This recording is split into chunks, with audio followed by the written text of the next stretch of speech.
Апошнія дні мы побачили змену рыторыкі Лукашэнкі ў дачыненні да Украіны. З чым вы гэта звязваеце?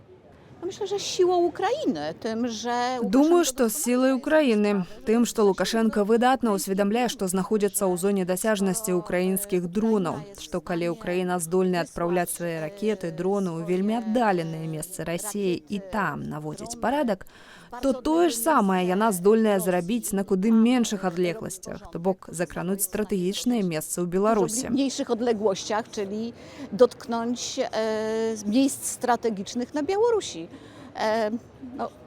Myślę, że Łukaszenko doskonale... Думаю, што Лукашенко выдатна бачыць пазіцыю Расіі ў гэтай вайне, якая ў сутнасці слабее. Сілу украінскага войска, пра якое, думаю, можна смела казаць, што яно з'яўляецца на дадзены момант наймацнейшай арміяй у Еўропе і перад якім адкрываюцца магутныя магчымасці. Гэтая вайна ідзе. Лукашенко, як звычайна, спрабуе гуляць, не падстаўляцца лішні раз. Але калі прыйдзе час і ён атрымае загад ад Пуціна, баюся, што ён будзе гэты загад выконваць.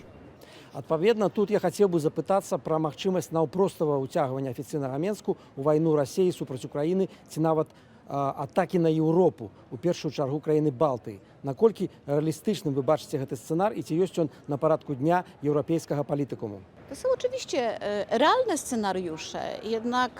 Гэта, канешне, рэальныя сцэнары, аднак палітыка Дональда Трампа і гэты нейкі дыялог, які адбываецца паміж яго адміністрацыяй і самім Лукашэнкам, якраз і мае на мэце адцягваць яго ад уплываў Расіі. У кожным разе настолькі, каб ён не пайшоў, не выканаў загад і не атакаваў. Гэта добры кірунак адцягвання Лукашэнкі ад выканання загадаў, якія ідуць з Крамля. Паглядзім. А як вы ацэньваеце самастойнасць Лукашэнкі ў такіх пытаннях? Ён і ягоная сістэма здольныя сказаць «не» Пуціну? І што ў такім выпадку будзе? Łukaszenko chce przede wszystkim być... Лукашенко хоча перш за ўсё быць уладаром сваёй краіны. Няважна, што кіруе ёй насуперак волі жыхароў, што знішчае па сутнасці жыхароў краіны, у якой спрабуе кіраваць. Гэта адно. To jest jedno, a drugie jest...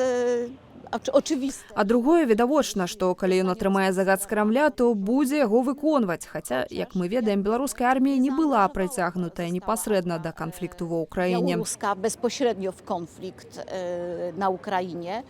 Myślę, że w dużej mierze z tego powodu... Думаю, што ў значнай ступені з той прычыны, што ён баіцца, што ўзброеныя беларусы могуць выступіць супраць яго, а не падтрымаць Расію ў кантэксце вайны ва ўкраіне.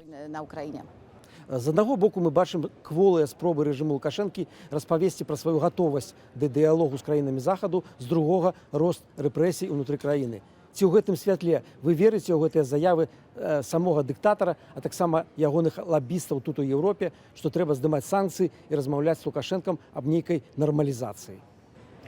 Głosy tutaj w Parlamencie Europejskim, polityczne głosy... Галасы тут, у Еўрапарламенце, палітычныя галасы, якія заклікаюць да дыялогу з Лукашэнкам, вядома, ёсць. І яны ёсць ужо шмат гадоў, гэта не толькі сёння. Гэта на працягу таго часу, які я непасрэдна назіраю як еўрапарламентарый. Але гэтым галасам нельга паддавацца. Мы павінны вельмі пільна назіраць за тым, што фактычна адбываецца ў Беларусі. Гэта толькі бачнасць нейкай нармалізацыі. Тое, што ён выпусціў некалькі соцень палітвязняў, не азначае, што змянілася палітыка ўнутры Беларусі і ў дачыненні да беларусаў. Калі яна зменіцца, калі Лукашенко спыніць рэпрэсіі супраць свайго народа, тады мы можам паспрабаваць размаўляць. На сённяшні дзень такой сітуацыі мы не назіраем. Таму санкцыі павінны быць адназначна захаваныя. А дыялог толькі ў такіх межах, каб выцягваць палітвязняў, каб ратаваць іх жыцці, ale nie kosztem zastупок у бок Беларусі. Ich życie, ale nie kosztem ustępstw wobec Białorusi. Што вы тады бачыце найлепшай тактыкай цяпер, каб спыніць далейшае ўцягванне Беларусі ў вайну Расіі супраць Украіны і планы Крамля па агрэсіі супраць Еўропы? Polityka sankcyjna przynosi efekty i wobec Rosji, i wobec Białorusi. Санкцыйная палітыка прыносіць вынікі і ў дачыненні да Расіі, і ў дачыненні да Беларусі. Таму гэта, безумоўна, добры кірунак. Але таксама я з'яўляюся прыхільніцай індывідуальных санкцый супраць асоб, якія непасрэдна ўцягнуты ў рэпрэсіі. Каб яны адчулі моцна і востра тое, што згоды на такія дзеянні няма і што яны таксама будуць у будучыні несці адказнасць. У будучыні, але і зараз за распачатае дзеянне, што не толькі сам Лукашенка, але і выканаўцы яго рашэнняў будуць адказваць перад міжнародным правасуддзям за свае ўчынкі. Гэта ўсведамленне павінна расці, а нашы дзеянні ў гэтай сферы павінны тут падтрымліваць менавіта такі тып мыслення. Дзякую за ваши думкі. І сёння з намі была старшыня дэлегацыі па сувязях з Беларусю Еўрапейскага парламенту Малгажата Гасіеўска. Алексей Белсад, Страсбург, Францыя.